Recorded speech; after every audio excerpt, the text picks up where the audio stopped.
Contextualizando o Brasil, seu canal de informação relevante para você que é telespectador da TV Câmara de Barreiras. O Contextualizando o Brasil tem o dever de não generalizar conceitos. Partindo desse pressuposto, hoje nós trouxemos aqui Glauco Pires, que é integrante da União Espírita de Barreiras, também do Centro Espírita, né, da Casa Espírita Joana de Ângeles, Grupo Espírita Joana de Ângeles, para falar um pouquinho sobre justamente essa questão espírita para nós. Porque tem pessoas que utilizam dos conceitos, ou quem sabe até mesmo da doutrina, para o bem próprio. E isso a gente não pode deixar passar de maneira que não possamos comentar para elucidar para vocês os conceitos, tudo que tem por trás, de forma séria, de uma casa espírita realmente renomada como a Joana de Ângeles. Glauco, muito obrigado por você vir participar do Contextualizando. O Contextualizando tem realmente esse dever, né, de não generalizar conceitos. E aí eu já começo logo assim, de cara com você, batendo a bola para você explicar o que é o espiritismo. É ciência, é religião, os princípios filosóficos, é dogmático, não é dogmático? Então, assim, fique à vontade para você falar, para elucidar para o povo o que vem a ser o espiritismo. Ok. É um prazer, antes de mais nada, estarmos participando do programa. E obrigado pela oportunidade de falarmos um pouco sobre o espiritismo. Então, nós diríamos que o espiritismo é uma filosofia espiritualista com bases científicas e consequências ético-morais. Então, vamos explicar parte a parte desse conceito, né? Esse conceito está escrito, desenvolvido no Livro dos Espíritos, que é a obra base do espiritismo. Então, quando dizemos que é uma filosofia espiritualista, é porque nós trazemos o questionamento da existência, do que é e de como é, ou de como são as coisas, na perspectiva do espírito, ou que os espíritos nos trouxeram. Por isso que temos dois nomes. Ou a gente fala espiritismo, ou a gente fala doutrina dos espíritos. Porque as informações foram trazidas pelos espíritos, na troca que fez Allan Kardec, no entendimento do mundo espiritual, do que depois ele foi chamar de mundo espiritual. Né? Que a partir do momento que é possível comunicar-se com alguém que já morreu, quais seriam as primeiras perguntas que você faria? Como é que é aí? Você come, você bebe? O que você sente? Como é que são as relações? Então essa é a tônica do Livro dos Espíritos. E essa também foi a tônica de Allan Kardec, o professor Rivaio, que depois ficou conhecido com o pseudônimo de Allan Kardec, para exatamente buscar dos espíritos essas informações. E não só esse tipo de informação, mas a compreensão também dessa relação do mundo espiritual com o mundo físico. Tá? Então, é uma filosofia espiritualista porque parte dessa questão do trato com a espiritualidade ou com os espíritos. A segunda parte do conceito é com bases científicas. O que significa dizer isso?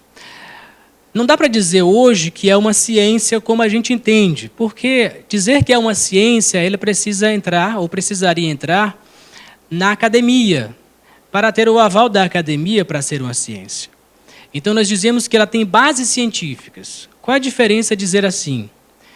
A diferença é que, com bases científicas, nós voltamos o olhar naquilo que a ciência traz desde o seu início, desde o seu começo, no significado da palavra ciência, que é experimentar ou observar. Então, a base científica é porque é uma base de observação, é uma base de experimentação.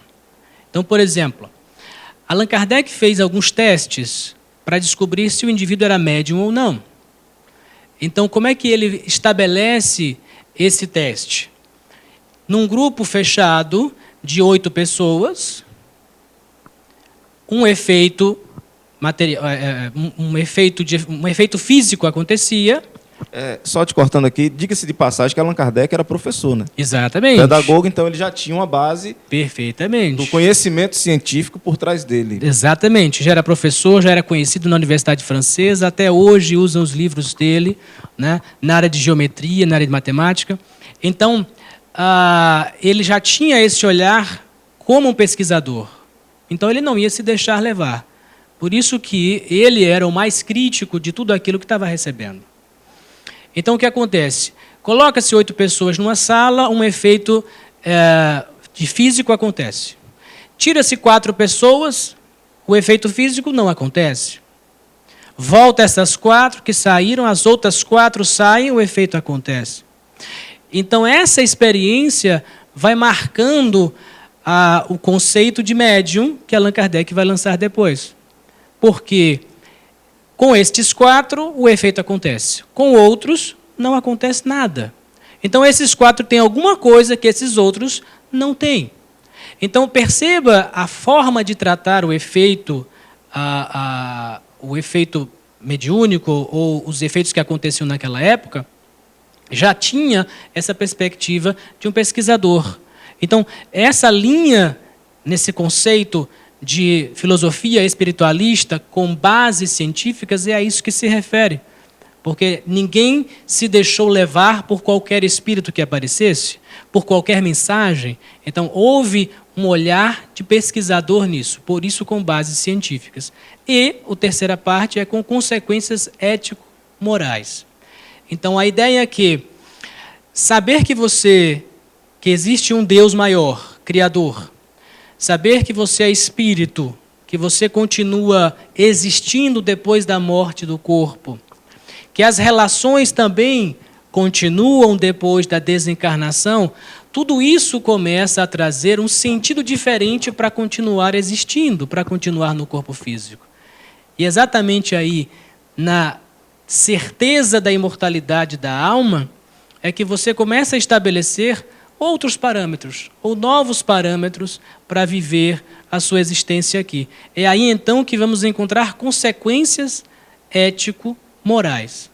Então aí esse conceito representa mais especificamente o que é o Espiritismo.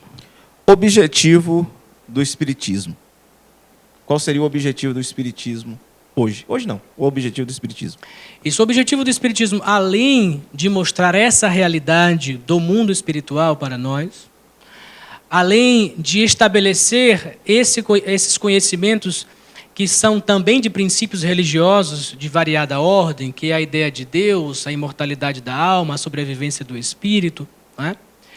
É marcar para essa nova humanidade, essa humanidade de agora, um novo tempo, no sentido de tirar o véu, de olhar para tudo com respeito, e naquela frase de Paulo, conheça tudo, mas absorva aquilo que lhe convém, ou seja, nessa possibilidade de estar liberto de amarras, ser um pensador, buscar por si mesmo, através desse olhar de liberdade, de livre-arbítrio, você construir na sua vida aquilo que você acha melhor e perceber no entendimento das leis naturais como a sua vida pode ser melhor, entendendo a dor, entendendo o sofrimento de forma diferente.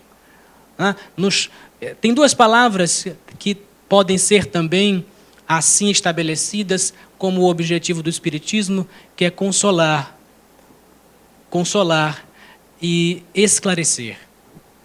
Esclarecer porque nós não temos nenhum objetivo de convencer ninguém a nada, mas podemos oferecer, conversar, esclarecer, nos juntarmos, como fazemos nas casas espíritas, e discutirmos sobre isso, para que cada um vá colhendo desse conhecimento aquilo que lhe convém. Fantástico. Eu não preciso nem comentar nada sobre o nosso programa de hoje. Simplesmente eu vou dizer que volto daqui alguns minutinhos, tá? Para a gente continuar esse papo. E agora a gente entra já na mediunidade no próximo bloco. Já já eu volto.